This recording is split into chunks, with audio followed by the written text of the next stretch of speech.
Assalamualaikum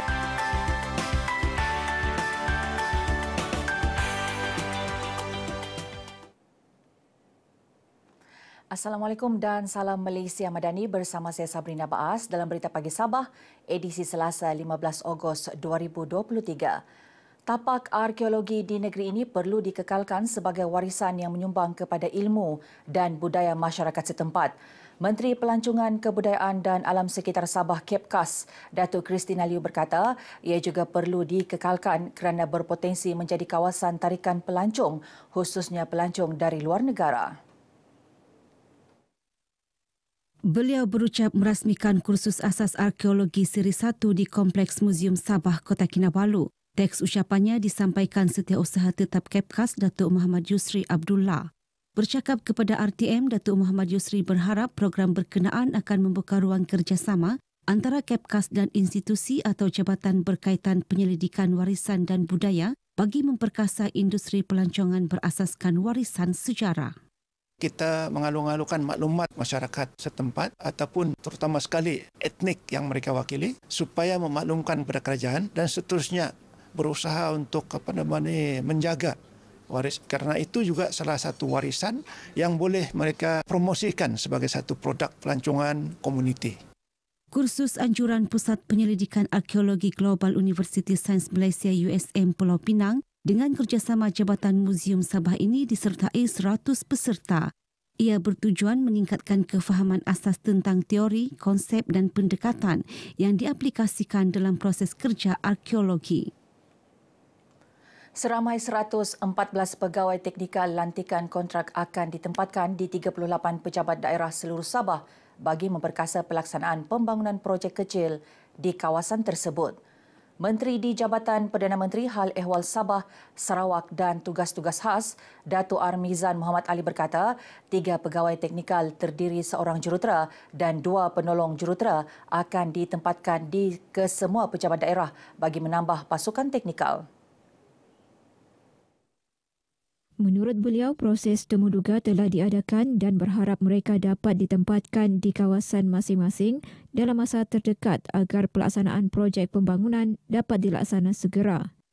Dan masalah yang dihadapi selama ini adalah kekangan, kapasiti, kemampuan pejabat-pejabat daerah yang mempunyai pegawai teknikal dalam jumlah yang kurang.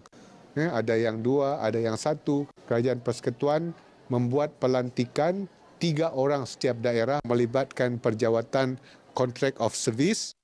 Datuk Armizan ditemui pemberita selepas merasmikan program Bicara Merdeka sempena Hari Kebangsaan 2023 di Kinarut Papar. Sebelum ini, Kerajaan Persekutuan telah menurunkan kuasa untuk membolehkan pihak pejabat daerah melaksanakan sendiri projek kecil kerajaan, namun ia telah menimbulkan kekangan sehingga projek itu tidak dapat dilaksanakan dengan baik. Kementerian Pembangunan Kerajaan Tempatan akan mencari jalan penyelesaian berhubung projek sakit membabitkan projek perumahan residensi Prima Woodford Estate di Beaufort. Timbalan Menterinya Akmal Nasrullah Muhammad Nasir berkata, projek yang membabit 2 fasa ini terbengkalai dan memerlukan tindakan yang sewajarnya diambil. Bagi projek fasa 1, pihak Prima telah mengambil keputusan menamatkan kontrak dengan pemaju perumahan asal bagi membolehkan kontraktor baru dilantik. Sebab itu pandangan yang saya terima daripada Prima adalah komitmen sedia ada ni kita kena selesaikan. Maksudnya kita kena batalkan supaya mereka boleh memulakan kembalilah projek ini. Akmal ditemui pemberita selepas melawat tapak projek perumahan tersebut di Beaufort. Bagi fasa 2, beberapa pilihan terbuka untuk diambil pihak Prima termasuk menamatkan perjanjian kontrak dengan pemaju asal, menamatkan perjanjian dengan pembeli, membatalkan projek tersebut dan memulakan proses tender semula demi kebaikan semua pihak. Usaha mengibarkan jalur gemilang mampu memupuk semangat cintakan negara sekaligus meningkatkan kesedaran rakyat untuk menghargai kemerdekaan yang dikecapi. Menteri Sains, Teknologi dan Inovasi, Datuk Dr. Muhammad Arifin Muhammad Arif berkata, ia juga platform terbaik bagi memperingati pengorbanan pejuang kemerdekaan. Saya juga menyuruh kepada ketua-ketua adat, ketua kampung, ketua anak negeri, ketua daerah agar menggalakkan atau memastikan kalau boleh anak-anak buah di kawasan mereka, khususnya di rumah masing-masing untuk mengibar jalur gemilang. Datuk Arifin yang juga adun membakut berkata demikian kepada pemberita di Dewan Datuk Paduka Mat Saman, SMK Membakut yang merupakan hentian ke-41 Kembara Merdeka Jalur Gemilang KMJG 2023. Sementara itu, adun Kelias, Datuk Isnin Aliasni ketika melancarkan KMJG 2023 peringkat daerah Beaufort berkata, semangat cintakan negara boleh dizahirkan dengan mengibarkan jalur gemilang.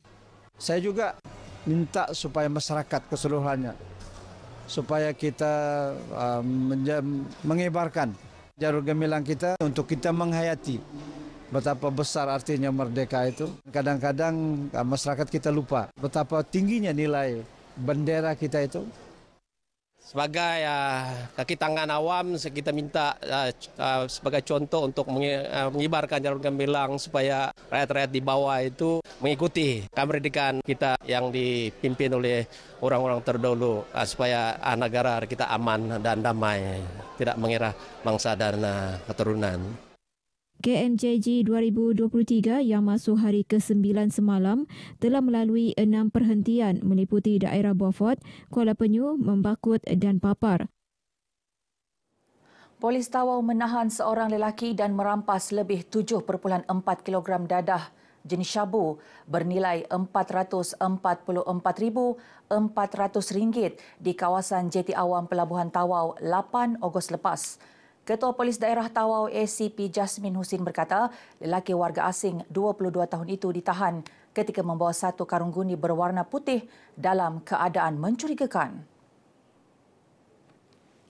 Hasil pemeriksaan mendapati di dalam karung guni terbabit ditemui satu karung guni berwarna hijau berisi tong cat yang mengandungi 2 plastik berisi tepung gandum dan 7 bungkusan plastik. Pemeriksaan lanjut ke-7 bungkusan hijau itu didapati mengandungi ketulan hablur jernih disyaki dadah jenis syabu. Pihak polis pada ketika ini sedang menjalankan siasatan lanjut dan risikan lanjut tentang penglibatan suspek yang ditangkap ini dan sekiranya ada orang-orang lain yang terlibat dalam kes pengedaran dadah ini. Dan daripada siasatan awal kita percayai dan berkemungkinan besar dadah yang dirampas ini adalah untuk diedarkan kepada keluar daripada Tawau. ACP Jasmine menyatakan demikian dalam sidang media di pejabatnya di Tawau. Suspek ini ditahan reman selama 7 hari dan kes disiasat di bawah Seksyen 39B Akta Dadah Berbahaya 1952. 3 warga emas dalam kawasan Dewan Undangan Negeri Dun Kedamaian menerima sumbangan katil boleh laras dan kerusi roda serta bantuan bakul makanan sumbangan Yayasan Bank Rakyat dan Kelab Kebajikan Kedamaian. Penyerahan sumbangan disempurnakan Adun Kedamaian yang juga Menteri Pembangunan Usahawan dan Koperasi Datuk Iwan Benedik di rumah kediaman penerima di Kampung Piasau dan Kampung Tampulian Ulu, Kota Belud.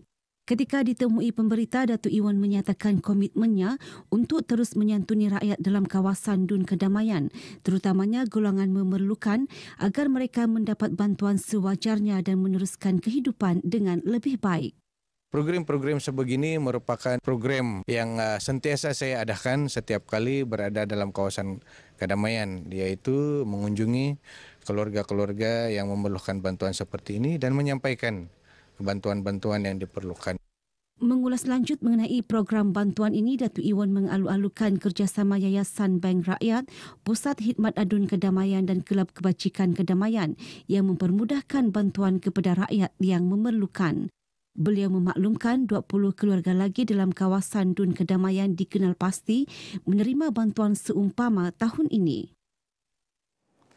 Presiden Parti Maju Sabah SAPP Datuk Seri Panglima Yong Teck Lee mengingatkan ahlinya agar terus membela nasib rakyat termasuk memperjuangkan hak Sabah dalam Perjanjian Malaysia 1963 MA 63. Ia bukan sahaja untuk meningkatkan kesedaran mengenai keperluan melunaskan tuntutan dalam MA 63, malah bagi memperkukuhkan lagi jati diri rakyat negeri ini. Perkara berkenaan seiring hasrat SAPP sebagai antara parti komponen dalam Kerajaan Gabungan Rakyat Sabah GRS untuk terus mempertahankan hak rakyat. Sekarang ini semakin orang tanya, termasuk peguam-peguam, ada yang tidak tahu juga ini. Sekarang sudah banyak bangun dan bangkit. Apakah ini MS63? Apakah ini 40%? Ini saya pujilah kepada Sabah Law Society mengambil kes ini bagi pihak semua peguam di Sabah. Jadi kesedaran ini masih meningkat. Tapi belum mencapai di kalangan semua lah. Beliau ditemui media pada Majlis Mesyuarat Agung Tahunan Gabungan 4 Cawangan SAPP Zon Kota Kinabalu iaitu Sepanggar, Kota Kinabalu, Penampang dan Putatan di Bukit Padang, Kota Kinabalu. Dalam pada itu, Datuk Yong memaklumkan pihaknya akan berbincang bersama parti komponen GRS lain mengenai hasrat SAPP bertanding bagi kerusi Dewan Undangan Negeri Dun Luyang dan Likas serta beberapa dun di Sandakan dan Tawau pada pilihan raya umum Dewan Undangan Negeri akan datang. Usaha Dewan Bandaraya Kota Kinabalu di BKK untuk menjaga dan melestarikan alam sekitar mendapat sambutan yang menggalakkan daripada orang ramai. Pusat Lestari yang telah diwujudkan sejak tahun 2021 banyak membantu orang ramai mengurangkan bahan buangan, mengguna kembali dan mengitar semula barangan yang tidak diperlukan. Penyelia Pusat Lestari Zeno Valentine Sikuat ketika ditemui pemberita menggalakkan orang ramai memanfaatkan sepenuhnya perkhidmatan yang ditawarkan.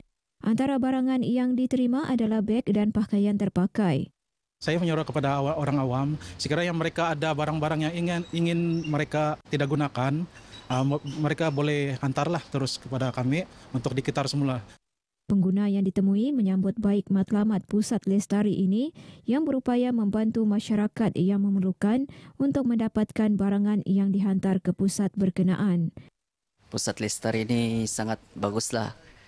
Bagus untuk membantu masyarakat yang memang betul-betul memerlukan. Contohnya macam mangsa banjir, mangsa kebakaran dan juga masyarakat yang memang betul memerlukanlah.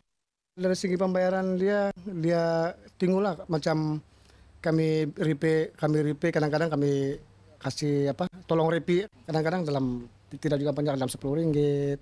Pusat Lestari yang dibuka setiap hari bermula pukul 8 pagi hingga 4 petang ini turut menawarkan perkhidmatan menjahit pakaian, membaiki peralatan elektronik dan mengitar semula kayu pellet pine untuk dijadikan perabot.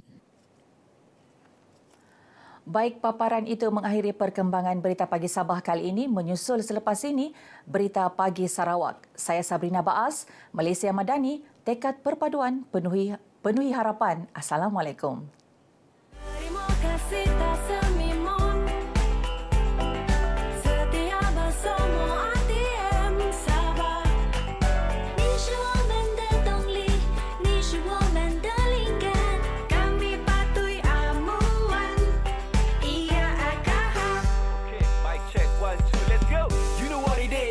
Paling laris, update tanpa halangan baris, bengkok kami garis, setiap halaman akbar, siang dan malam full bar, bila bangun pagi radio kami kan bertanya kabar. Apa kabar? Jangan gusar, harimu pastikan bersinar. Salam kami rakam, arti yang pilihan, unggul tanpa sempadan, always be number one.